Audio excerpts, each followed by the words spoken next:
As Theodore Robert Bundy, infamously known as Ted Bundy, was escorted to Old Sparky, Florida's dreaded electric chair, he seemed to have come to terms with his impending demise. Gone was the usual bravado of the convicted killer. Instead, a somber mood enveloped him as he stepped into the execution chamber. The LA Times reported that Bundy had spent his last night in tears and prayer, grappling with the reality of his looming end.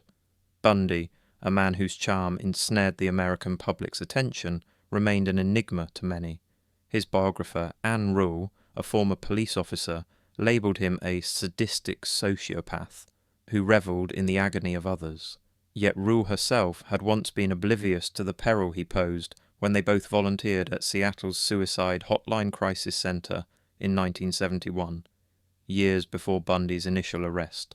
In her book, The Stranger Beside Me, Rule recalled Bundy as kind, solicitous, and empathetic during their time together, a stark contradiction to the monster behind numerous brutal femicides and his brazen courtroom demeanour, which belied his true nature. Throughout his life, Bundy was handed 3 death sentences. He managed to postpone the inevitable through a series of cunning tactics over this extended period, including a successful escape and some sturdy legal manoeuvring. Bundy utilised various strategies that led to prolonged proceedings, and the prosecution, who initially considered removing the death penalty in exchange for a lengthy sentence, grew weary of his tactics. By the time he reached his final trial in 1980, prosecutors were determined to see Bundy face his end in their state's deadliest electric chair. The trial was groundbreaking in many ways, with coverage from 250 journalists from 5 continents, marking it as the first televised trial in the United States.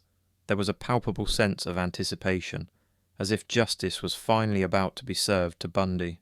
Despite having 5 court-appointed lawyers, Bundy largely conducted his own defence, seizing the opportunity to grandstand before the cameras. At times, the courtroom drama seemed more akin to a soap opera than a criminal trial involving a defendant facing the death penalty. Bundy was highly intelligent, but his showboating, delusions of grandeur, and constant desire to maintain control ultimately worked against him. Ted Bundy, the notorious death row inmate, not only prolonged his trial, but also exploited an obscure Florida law to propose to his girlfriend and witness, Carol Ann Boone, who accepted from the stand. This peculiar Florida statute meant that declaring a marriage in court before a judge was tantamount to a legal union.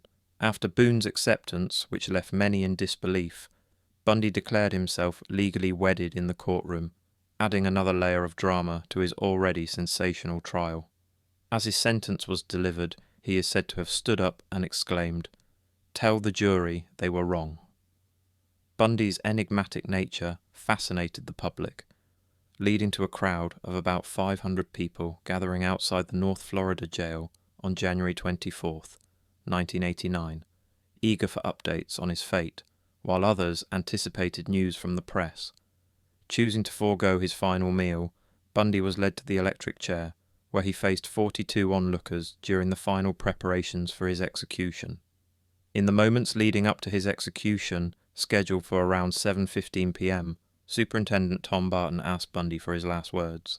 With little hesitation, Bundy, who was nearing the end of his life, turned to Jim Coleman, one of his solicitors, and Fred Lawrence, the Methodist minister who had prayed with him the previous night. The doomed man imparted a final message requesting, "I'd like you to give my love to my family and friends." A leather strap was tightened across Bundy's mouth and chin, and the electric chair's metal skull cap was securely fastened, concealing his face behind a thick black veil. Barton gave the signal, and an unidentified executioner activated the device, sending 2,000 volts of electricity surging through the chair.